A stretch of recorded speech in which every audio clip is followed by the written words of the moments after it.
સુરતમાં પતંગ ચગાવવાની સાથે ઊંધિયું અને પૂરીની મજા માણશે જનતા। ધાબા પર તલ સાંકળી ચીક્કી તલના લાડુની પણ લજ્જત માણશે। સહપરિવાર ધાબા પર ઊંધિયું પૂરીની ભરપૂર આનંદ ઉઠાવશે। વહેલી સવારથી ફરસાણની દુકાનો પર ઊંધિયું પૂરીની ખરીદી। વર્ષોથી ઉત્તરાયણ પર્વ દરમિયાન સુરતીઓનું માનીતું ઊંધિયું પૂરી। ગત વર્ષ કરતાં ઊંધિયાના ભાવમાં 100 રૂપિયાનો વધારો થયો।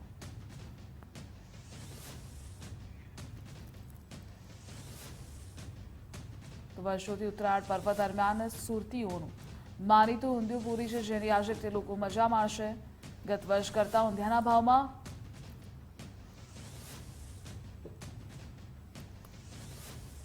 આ વખતે ₹100નો વધારો થયો છે। તો પતંગ ચગાવવાની સાથે તેની મજા માણશે। ધાબા પર તલ સાંકળી ચીક્કી તલના લાડુની પણ લિજ્જત માણશે। સહપરિવાર ધાબા પર ઊંધિયું પૂરીનો ભરપૂર આનંદ ઉઠાવશે સુરતી લાલાઓ। વહેલી સવારથી જ ફરસાણની દુકાનો પર ભારે ભીડ જોવા મળી રહી છે।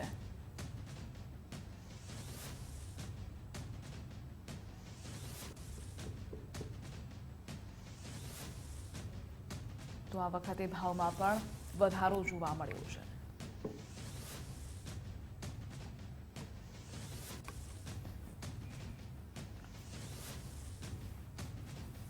મકર સંક્રાંતિનો આ પાવન પર્વ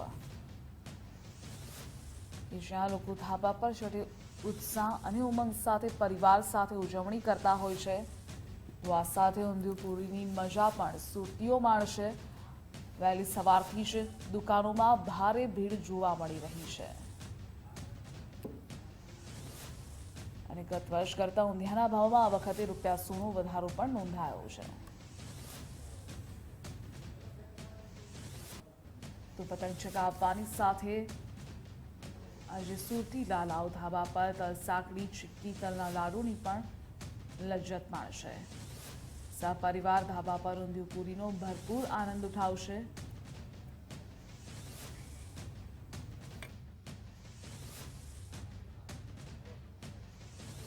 જે ઉત્તરાયણ પર્વની સુરતી લાલાઓ આતુરતાપૂર્વકની વાટ જોઈ રહ્યા હતા, તે આતુરતાનો આજે અંત આવ્યો છે અને આજે ઉત્તરાયણ પર્વની મોજ મજા અને મસ્તી માણવા માટે સુરતી લાલાઓ વહેલી સવારથી ઊંધિયા પૂરીની ખરીદી કરી રહ્યા છે। હાલ તસવીરો બતાવવાનો પ્રયત્ન કરીશું સુરતના જે ચૌટા બજારમાં કે જ્યાં વર્ષોથી અહીં ઊંધિયા પૂરીનું વેચાણ કરવામાં આવે છે અને જોઈ શકાય છે કે જેમ જે સમય વીતતો જઈ રહ્યો છે તેમ સુરતી લાલાઓ છે તે ઊંધિયા પૂરીની ખરીદી કરવા માટે હાલ ફરસાણની દુકાને છે તે પહોંચી રહ્યા છે। કેટલાક ગ્રાહકો જોડે વાત કરવાનો પ્રયત્ન કરીશું કે ઊંધિયા પૂરીની ખરીદી જ શા માટે, કારણ કે વર્ષોથી જે જૂની પરંપરા ચાલી આવી છે તે મુજબ ખાસ કરીને આજે જે ફરસાણની દુકાન પર લોકો ખરીદી કરી રહ્યા છે। બેન, આપનું નામ જણાવો। ઉષા જરીવાલા। ઉષાબેન, શું કહેશો? ઉત્તરાયણનો પર્વ છે આજે અને વહેલી સવારે દુકાન ઉપર ઊંધિયા પૂરીની ખરીદી કરવા? પહેલાં તો આપણે સુરતી છે એટલે સુરતીને ઉત્તરાયણ માટે ઊંધિયું તો ખૂબ જ જરૂરી છે અને આ દુકાન એટલી બધી ફેમસ છે કે કોઈ પણ સુરતીઓને તમે જયશંકર દંજીની દુકાન પૂછો એટલે એમને ના ખબર હોય એવું બને જ નહીં। અને આ દુકાનનું ઊંધિયું સૌથી વધારે ફેમસ છે એટલે અમે સવારમાં અહીંયા લેવા આવ્યા છે। અમારા વડીલો છે જે કે મારા સાસુને એ લોકોને પણ અહીંયાનું જ ઊંધિયું બહુ ભાવે છે, એટલે સવારે અહીંયા થોડી ભીડ ઓછી હોય એટલે અમે અહીંયા લેવા આવ્યા છે અને એનો ટેસ્ટ ખરેખર બહુ સારો છે અહીંયાનો। કોઈ પણ આપણે બહારગામ પણ જઈએ ને તો જયશંકર દંજીનું નામ તો પહેલાં જ આવતું હોય છે ઊંધિયા માટે ને સુરતની સૌથી જૂની અને જાણીતી દુકાન છે। આજે ઉત્તરાયણનો પર્વ છે, સૌ સુરતી લાલાઓ ધાબા ઉપર છે તે ઊંધિયા પાર્ટીની જિયાફત માણશે। કેટલો ઉત્સાહ અને ઉમંગનો માહોલ છે તે આજનો દિવસ સુરતી લાલાઓ છે તે મનાવશે?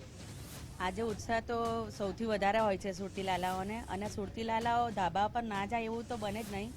અને બહારથી પણ જે પબ્લિક આવે છે તે અહીંયા આપણે પ્રોપર સુરત એરિયામાં જે ભાગળ એરિયા છે, વાડીફળિયા એરિયા છે ત્યાં જ આવે છે અને સૌથી વધારે મજા અહીંયા જ આ એરિયામાં આવે છે। અને ઊંધિયા પૂરીની મજા લેવી હોય તો જયશંકર દંજીનું જ ઊંધિયું સૌથી સારામાં સારું છે અને એટલે જ લોકો અહીંયા આવે છે અને ખાસ કરીને અહીંયાથી લઈને જાય છે। બિલકુલ, ખાસ કરીને ઉત્તરાયણ પર્વ હોય ને ઊંધિયા પૂરીની હાજરીને હોય તેવું તો શક્ય જ નથી। આપનું નામ? કિરણભાઈ ગાંધી। આઈ એમ કમિંગ ફ્રોમ USA। મેં આમનું નામ સાંભળ્યું અને હું છેક પાલથી અહીં આવ્યો પહેલાં મેં પૂછ્યું કે ભાઈ આ ફ્રેશ, તેમ કે અત્યારે જ બનાવેલું છે. મને એમને ટેસ્ટ પણ કરાવ્યો. I like it, I am happy. આજે મારી ઉત્તરાયણ જે શંકરના ઊંધિયાથી શરૂઆત થશે. Thank you, thank you, thank you so much. Uttarayan પતંગ ચગાવવાની મજાની સાથે સાથે ઊંધિયાપુરીની જ્યાફત કેટલો સમન્વય અને ઉમંગનો માહોલ. તો વર્ષોથી આપણા સુરતની આ વસ્તુ ફેમસ છે જ, અને ઊંધિયું અને પતંગની જાફત તો અનબિલિવેબલ. ઓકે, તો બિલકુલ જે પ્રમાણે આપણે સાંભળ્યું હશે કે જે અહીં યુએસએથી ખાસ સુરત આવ્યા છે ને પાલથી તેઓ ઊંધિયું લેવા માટે અહીં દુકાને પહોંચ્યા છે. તસવીરો એ બતાવવાનો પ્રયત્ન કરીશું કે ઊંધિયું કઈ રીતે અહીં બનાવવામાં આવે છે અને આ ઊંધિયાની જ્યાફત શા માટે લોકો ઉત્તરાયણ પર્વ દરમિયાન માણતા હોય છે. ત્યારે આ પ્રમાણેની પ્રોસેસ કર્યા બાદ ઊંધિયા પૂરી છે તે તૈયાર કરવામાં આવે છે.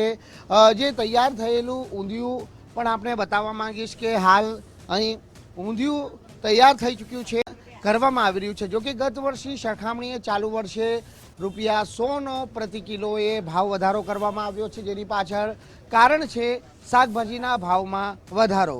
સુરતી લાલાઓ ભલે ભાવમાં વધારો થયો હોય, પરંતુ ભાવને એક બાજુએ મૂકી અને સુરતી લાલાઓ આજે ઉત્તરાયણ પર્વ નિમિત્તે જે પતંગ ચગાવવાની સાથે સાથે ઊંધિયાપુરીની ધાબા પાર્ટી મનાવવા માટે હાલ તૈયાર થઈ ચૂક્યા છે. એટલે સુરતમાં જે વેપારીઓ છે તેમના દ્વારા ખાસ ઊંધિયું છે તે સુરતી લાલાઓ માટે તૈયાર કરવામાં આવ્યું છે. વેપારી જોડે પણ વાત કરી લઈશું. આપનું નામ? હું નીતિન ભજીયાવાળા, જોશી જયશંકર ધનજી ભજીયાવાળા, ચૌટા બજાર 4 રસ્તા. આજે ઉત્તરાયણ છે અને દિવાળી પછી સૌથી મોટો તહેવાર, કદાચ હું માનું છું કે દિવાળી કરતાં મોટો તહેવાર. દિવાળીમાં કોઈ પતંગ નથી ચગાવતું, પણ આજે પતંગની સાથે ફટાકડા તો ફોડશે જ, એ વાત નક્કી છે. એટલે સુરતીઓ પોતાનો તહેવાર અલગ રીતે ઉજવવા ટેવાયેલા છે અને આજના દિવસ નિમિત્તે દરેક ઘરમાં રસોડા બંધ તહેવાર ઉજવાતો હોય છે. એને કારણે સુરતીઓ ઊંધિયું, બટાકાનું શાક, પૂરી, તુવેરના ઘૂઘરા એનું ચલણ આજે વધારે હોય છે. વર્ષોથી અમારે ત્યાં અમે સુરતી લીલું ઊંધિયું બનાવીએ છીએ અને આજે પણ આપ સૌ જોઈ શકો છો કે જે પ્રકારે લોકો સવારથી અહીંયા આગળ અમારે ત્યાં ઊભા છે અને ઊંધિયું લઈ જઈ રહ્યા છે. એ ભાવ વધારો ગયા વખત કરતાં ₹100નો ભાવ વધારો થયો છે. એના કારણમાં થોડું ઘણું શાકભાજીનું અને જે વચ્ચે અતિવૃષ્ટિ થઈ એને કારણે થોડુંક શાકભાજીમાં પણ તકલીફ છે. એને કારણે આ ભાવ વધારો કર્યો છે. જે પ્રમાણે શાકભાજી ની અછત જોવા મળી અને તેના કારણે શાકભાજીના ભાવોમાં સતત જે ભાવ વધારો થયો અને એ જ કારણ છે કે આ વખતે ઉત્તરાયણ પર્વ નિમિત્તે ઊંધિયાના ભાવમાં ₹100 જેટલો વધારો થયો છે. ભલે વધારો થયો હોય, સુરતી લાલાઓ આજે વહેલી સવારથી જે ઊંધિયાપુરીની ખરીદી છે તે હાલ કરી રહ્યા છે. કેમેરામેન વિરલ વ્યાસ સાથે રાકેશ બ્રહ્મભટ્ટ, ગુજરાત ફર્સ્ટ, સુરત.